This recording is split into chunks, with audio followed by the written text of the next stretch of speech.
Rod Stewart's model wife Penny Lancaster, 51, admitted she was so moved by the heart-wrenching scenes in Ukraine that she felt tempted to get on a plane and grab as many families as she could to remove them from the war-torn country.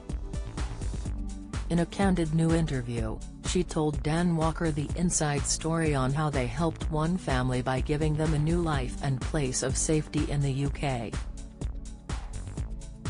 Penny, who recently became a police constable, used the wealth that she has amassed with Rod to make a difference to the family, and spoke of how they were extremely grateful to discover they were being sponsored by celebrities.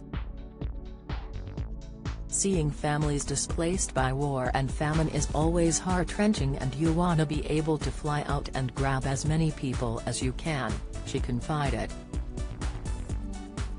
Obviously that's not possible, but when the government brought out the initiative to take on a family, we became part of that government system.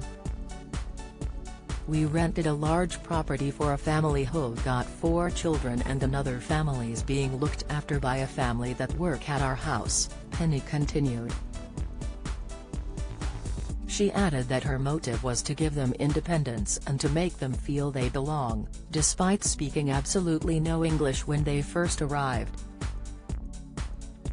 Rostyle Save, Olena and their 5 children are now getting to grips with the language and making plans to get a college education, thanks to Penny and Rod's sponsorship.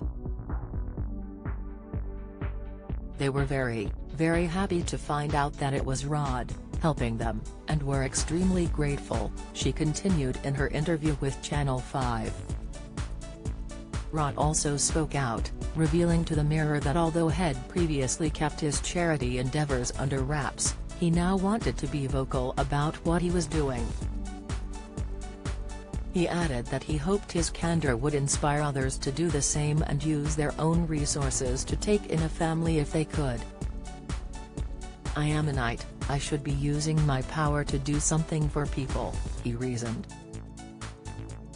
"I am sure that if there are people out there who see what I am doing, they will pick up some slack too." Rod admitted that both he and Penny had been beside ourselves with grief when they saw the imagery of a divided Ukraine, gripped by war, on their TV screens. The bombing of innocent children, the bombing of hospitals and playgrounds. "This is evil, pure evil," he lamented. Meanwhile, Penny previously astonished crowds when she policed Queen Elizabeth II's funeral, following on from her 8 months of training to become a police constable. Fans were taken aback when they saw her at the barriers by Queen Victoria's memorial, donning a police cap and uniform. The model described her experience as the biggest honor, telling PA News, "I wouldn't have missed it for the world." Training for a new profession also helped Penny to get her confidence and emotional stability back, after admitting she felt she was falling apart during the brutal symptoms of menopause. "I got to a point where I couldn't cope anymore and couldn't brush it under the carpet," she confided to Dan Walker during her Channel 5 interview. Besides the most common symptoms such as hot flushes, Penny also found herself in floods of tears all the time as she suffered uncontrollable anxiety. Penny, who is now receiving HRT, described her new job as a lifeline, and explained that she relished being able to make a difference every day.